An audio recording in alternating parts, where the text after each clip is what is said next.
Social media বলতে Facebook, Twitter, YouTube, এইগুলোর যে কর্তৃপক্ষ আছে, আন্তর্জাতিক যে কর্তৃপক্ষ, তাদের সাথে আমাদের সরকারের আলোচনা হওয়া উচিত যে এই প্রযুক্তির এই আধুনিক উন্নয়নে আপনাকে তো সেটাকে সামলিয়ে চলতে হবে। এখন আপনি ইচ্ছা করলে একজন লোকের বিরুদ্ধে একটা আইন করে আপনি একটা ফেসবুকের একটা পেজ বন্ধ করে দিলেন, ইউটিউব বন্ধ করে দিলেন, সে আরেকটা খুলবে। কিন্তু ওই ব্যক্তিটাকে চিহ্নিত করা বা ফেসবুক কর্তৃপক্ষ, ইউটিউব কর্তৃপক্ষ, এক্স বা টুইটার কর্তৃপক্ষের সাথে সরকারে আলোচনা করে এটার একটা নিয়ন্ত্রণের ব্যবস্থা করা উচিত।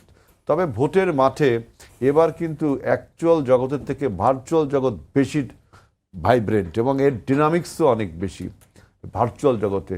এই যে আমরা তিনজন কথা বলছি, এখানে যদি 500 লোক শুনতে পারত, কিন্তু এই কথা হাজার হাজার লোকের কাছে চলে এবং রিজেনারেটেড, তাই না? সুতরাং ভার্চুয়াল জগতে দর্শক সংখ্যা বেশি। এবারের নির্বাচনের সবচেয়ে বড় চ্যালেঞ্জ হবে এই ভার্চুয়াল জগৎকে কে কতটা সামলিয়ে নিতে পারছে। সেই জায়গাটা আরো বেশি ব্যবহার করা হচ্ছে। এখানে আপনি আইন কানুন দিয়ে কিছু করতে পারবেন বলে আমার মনে হয় না। ওই আইন কানুন, এটা তো আপনি একটা অ্যাকাউন্ট বন্ধ করবেন, আর একটা অ্যাকাউন্টে ছাড়বে।